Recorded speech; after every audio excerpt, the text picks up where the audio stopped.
أعوذ بالله من الشيطان الرجيم. سورة الحاقة.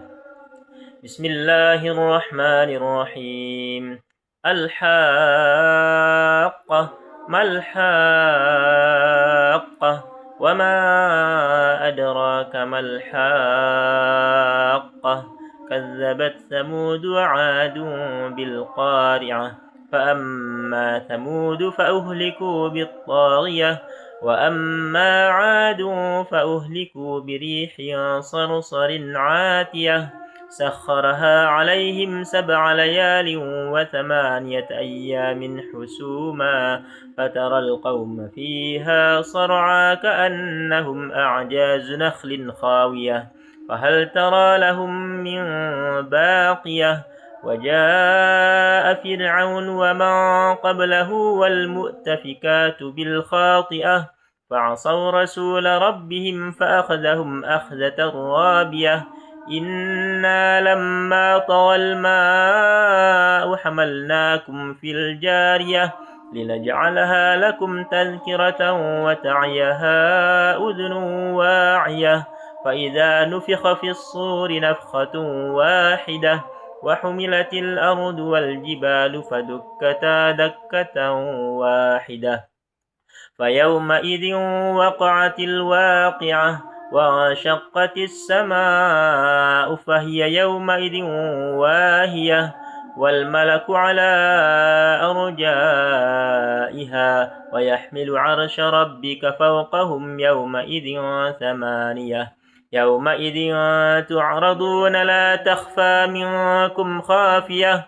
فأما من أوتي كتابه بيمينه فيقول هاؤم اقرءوا كتابيه إني ظننت أني ملاق حسابيه، فهو في عيشة راضية في جنة عالية قطوفها دانية. كلوا واشربوا هنيئا بما أسلفتم في الأيام الخالية.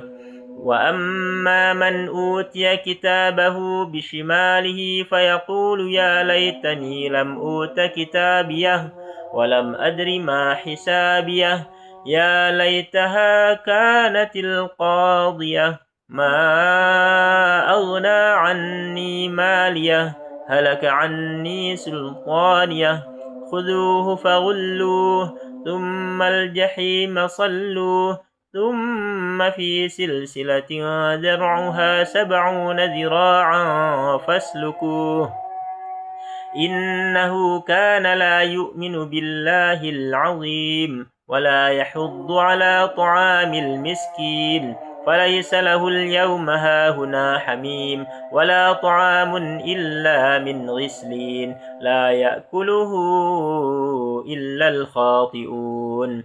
فلا أقسم بما تبصرون وما لا تبصرون إنه لقول رسول كريم وما هو بقول شاعر قليلا ما تؤمنون ولا بقول كاهن قليلا ما تذكرون.